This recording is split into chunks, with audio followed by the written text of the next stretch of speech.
அன்புக்குரிய தேவனுடைய பிள்ளைகளே, ஆண்டவராகிய இயேசு கிறிஸ்துவின் நாமத்தினாலே இந்த காலை பொழுதிலே உங்களை நாங்கள் வாழ்த்துகிறோம். இந்த நாளுக்குரிய ஆண்டவருடைய வார்த்தையை நாம் வாசிப்போம். மார்க்கு 11வது அதிகாரம் 24வது வசனம். ஆதலால் நீங்கள் ஜெபம் பண்ணும்போது எவைகளை கேட்டுக்கொள்வீர்களோ அவைகளை பெற்றுக்கொள்வோம் என்று விசுவாசியுங்கள், அப்பொழுது அவைகள் உங்களுக்கு உண்டாகும் என்று சொல்லுகிறேன். நீங்கள் ஜெபம் பண்ணும்போது எவைகளை கேட்டுக்கொள்வீர்களோ அவைகளை பெற்றுக்கொள்வோம் என்று விசுவாசத்தோடு கூட நாம் ஜெபிக்கும் பொழுது ஆண்டவர் நிச்சயமாக அவைகளை நமக்கு தருகிறார்.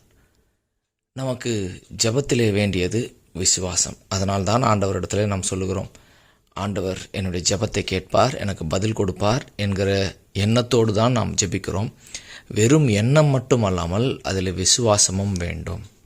இதற்கு மேலே இருக்கிற வசனத்தை நாம் வாசிக்கும்போது, இவனாகிலும் இந்த மலையை பார்த்து நீ பெயர்ந்து சமுத்திரத்திலே தள்ளுண்டு போ என்று சொல்லி தான் சொன்னபடியே நடக்கும் என்று இருதயத்தில் சந்தேகப்படாமல் விசுவாசித்தால் அவன் சொன்னபடியே ஆகும் என்று மெய்யாகவே உங்களுக்கு சொல்லுகிறேன். மலையை பார்த்து சமுத்திரத்தில் தள்ளுண்டு போ என்று ஜெபத்திலே நீங்கள் கேட்டாலும் அது நடக்கும் என்று சிறிதளவும் சந்தேகம் இல்லாமல் கேட்க வேண்டும். ஜெபிக்கும்பொழுது சந்தேகப்படாமல் ஆண்டவர் செய்வாரோ செய்ய மாட்டாரோ, இது நடக்குமோ நடக்காதோ, இது ஆகுமோ ஆகாதோ என்கிற சந்தேகத்தோடு நாம் ஜெபிக்காமல் ஆண்டவர் நிச்சயம் செய்வார். நமக்கு வேண்டியதெல்லாம் சிறிது விசுவாசம் மட்டுமே. அதாவது ஆண்டவர் சொல்லும்போது சொல்கிறார், கடுகளவு விசுவாசம் இருந்தாலே போதும் என்று சொல்லி. அந்த கடுகளவு விசுவாசம் என்பது நமக்கு இந்த நாளில் ஜெபிக்கும் பொழுது கண்டிப்பாக காணப்பட வேண்டும். ஒரு தேவனுடைய மனுஷி ஒருவர் இருந்தார்கள்.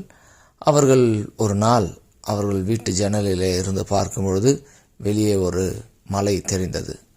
அவர்கள் இந்த வசனத்தை படித்தவுடன் அவர்களுக்கு தோன்றினது, நான் இந்த மலையை பார்த்து கடலில் விழ வேண்டும் என்று நான் ஜெபிக்கப் போகிறேன், இன்று முழுவதும் உபவாசம் இருந்து ஜெபிக்கப் போகிறேன் என்று சொல்லி. அப்படி அவர்கள் முழு நாளும் ஜெபித்தார்கள். அடுத்த நாள் காலை விடியும் வரை ஜெபித்தார்கள். காலையில் எழுந்து ஜன்னலை திறந்து பார்த்தார்கள், அந்த மலை அங்கேயே தான் இருந்தது. ஆனால் அவர்கள் சொன்னார்கள், எனக்கு அப்பொழுதே தெரியும் இந்த மலை எங்கும் போகாது, இங்கே தான் இருக்கும் என்று சொல்லி. நீங்கள் பாருங்கள், அவர்களுடைய ஜெபத்திலே சிறிதளவு கடுகளவேனும் விசுவாசம் இல்லை. எனக்கு அப்பொழுதே தெரியும் என்று அவர்கள் சொல்லும்போது அவர்கள் இருதயத்தில் விசுவாசம் இல்லாமல் ஜெபித்ததை காட்டுகிறது. எனக்கு அருமையான தேவனுடைய ஜனங்கள், நீங்கள் ஒன்றை பெற்றுக்கொள்ள வேண்டுமானால் இந்த மாதத்தின் முதல் நாளிலே நீங்கள் விசுவாசத்தோடு கூட ஜெபித்து பாருங்கள். இந்த மாதம் முடிவதற்குள்ளாக நீங்கள் அதை பெற்றுக்கொள்வீர்கள். கர்த்தர் தாமே உங்களை ஆசீர்வதிப்பாராக. ஆமென்.